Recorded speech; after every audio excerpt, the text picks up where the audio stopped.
मैं एक सादे से स्लेटी यानी ग्रे रंग के तख्त पर बैठी थी।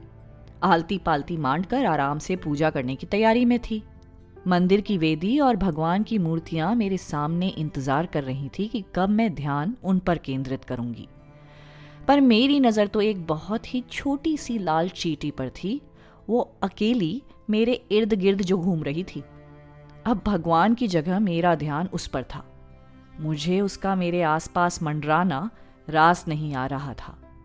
पर अहिंसा परम धर्म है, ये सुनती आ रही थी तो सोचा इसे बिना कुचले कैसे दूर करूं, किस तरह इसको अपने सादे तख्त से नीचे उतारूं ताकि ये अपना नया रास्ता खोज ले। फिर एक तरकीब सूझी। मैंने उसके छोटे से इन्फिनिट शेप के शरीर के सामने एक उंगली रख दी। वो थोड़ा घबराई, थोड़ी हलचल की और उंगली से दूर भागने की कोशिश करने लगी। मुझे शांति मिली कि तरकीब काम कर रही है। बस थोड़ा ही चली थी कि फिर वो कुंडली यानी लूप में गोल गोल घूमने लगी। इस बार 5 चक्कर लगाए। मैंने फिर उंगली उसकी छोटी सी काया के करीब रखी तो वो दाएं और बाएं जाने लगी। ऐसा लगा मानो कहीं फंस गई है। उसे समझ ही नहीं आ रहा था कि आगे का रास्ता साफ है, बिना किसी अड़चन के तैयार है। पर वो भटक गई थी, अपने ही चक्कर में उलझ गई थी। फिर से मैंने उंगली से रुकावट खड़ी की तो सकपका कर वो फुर्ती से सीधे और आगे बढ़ने लगी। आखिरकार उसे सही दिशा मिल गई।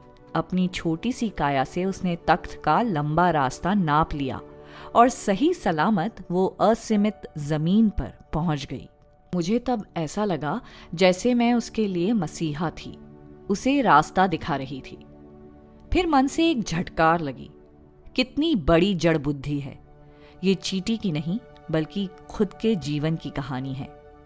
एक गुप्त संदेश है, लड़की तू भी अनंत है, असीमित है, इन्फिनिट है, पर खुद को सीमित बनाकर रखा है।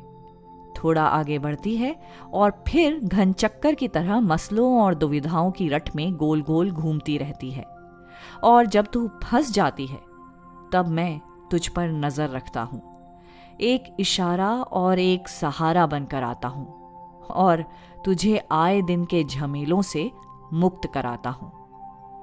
तू भले ही आज भटकी हुई है, थोड़ी अनजान है, पर एक दिन तू भी मुझ में मिल जाएगी, समा जाएगी और मेरी तरह अनंत और असीमित हो जाएगी।